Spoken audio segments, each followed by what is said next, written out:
इतनी देरी से क्यों जागे हैं सुधांशु जी? मैट्रिक सर्टिफिकेट, ठीक है, आप इतनी देरी से क्यों जागे, इसका जवाब दीजिए। इतने साल से था तो इसको क्यों नहीं ठीक किया आपने? बोलिए बोलिए सुधांशु। वही बात मैं कह रहा हूँ, बोलिए। बताना चाहता हूं, वही बात मैं कह रहा हूँ। हमारी सरकार शुरू से सजग थी पप्पू जी। अरे भाई अब आपने बोल लिया सर, आप लगातार बोलने लगते हैं। बोलिए बोलिए। अब आपने अपने टर्न पे बोलिए।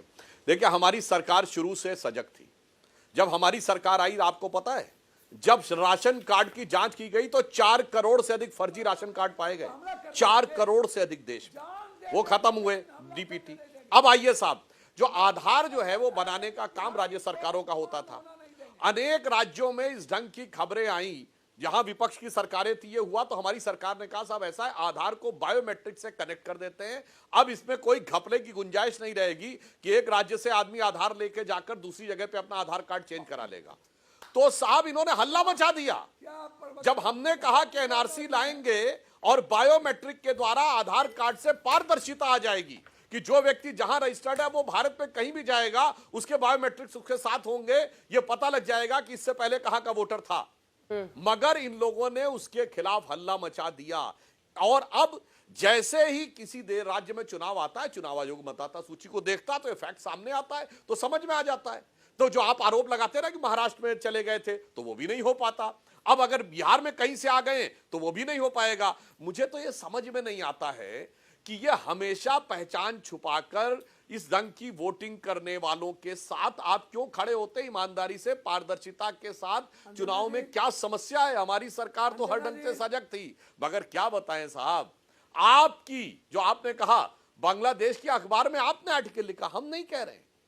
और ममता बनर्जी, क्या गारंटी है कि बंगाल से कोई व्यक्ति आधार कार्ड बनवा के आया होगा, उसके आधार पे आके उसने यहां आके अपना चेंज करवा लिया होगा? तो जब ये चीज प्रकाश में आएगी तो देखिए ये कैसा तर्क है अंजना जी।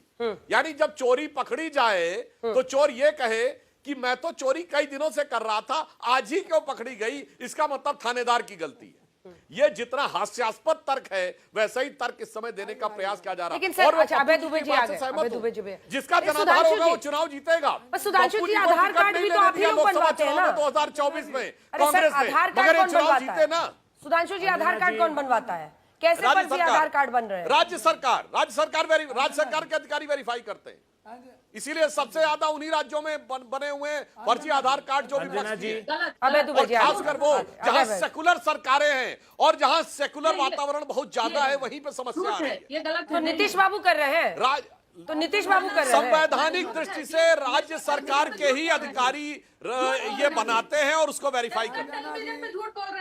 आ रही हूँ कंचना जी, एक बार अभय जी आ जाए, बहुत देर से अभय जी वेट कर रहे हैं। पप्पू जी आ रही हूँ प्लीज। अभय दुबे जी फॉर्म बांटे गए हैं 97%। एक घर में 3 बार बीएलओ जा रहा है। फॉर्म जमा किए गए हैं 46.47%। भरे फॉर्म इसी नेट पर अपलोड जो किए गए हैं, इन्हीं में से नेट पर वो लगभग 18। जब काम तेजी से चल रहा है, अभी चुनाव में टाइम है, तो कागज नहीं दिखाएंगे? काहे नहीं दिखाएंगे भाई? कैसे इतने फर्जी लोग हैं? सबसे पहले शक होता है चुनाव आयोग इस प्रक्रिया के चालू होने के वक्त, जब 11 राजनीतिक दलों के 18 लोग मिलने जाते हैं तो कहते हैं हम मानकर चल रहे हैं 20% वोट कटेंगे।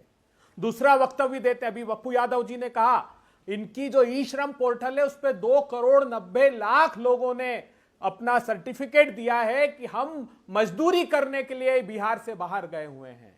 तो वो कहते हैं कि जो जहां रहते हैं वहां वोट का रजिस्ट्रेशन करा लीजिए। अरे संविधान बदला क्या? ये सलाह प्रधानमंत्री को देंगे? दिल्ली में रहते हैं, वोट अहमदाबाद में जाते हैं करने और चुनाव वाराणसी से लड़ते हैं। मैं गंभीर सवाल खड़े करता हूं अंजना जी इस शो पर, क्या आधार के आधार पर आज नए वोटर का रजिस्ट्रेशन नहीं हो रहा है? बिहार छोड़िए, पूरे देश में हो रहा है। ये फॉर्म 6 देखिए, फॉर्म 6 में जितने डॉक्यूमेंट दिए हैं उसमें उसके जन्म के प्रमाण पत्र के रूप में और उसके निवास के प्रमाण पत्र के रूप में आज भी अगर आप रजिस्ट्रेशन कराने जाएंगी तो आधार मान्य होगा। किस जनगणना की बात कर रही हैं आप?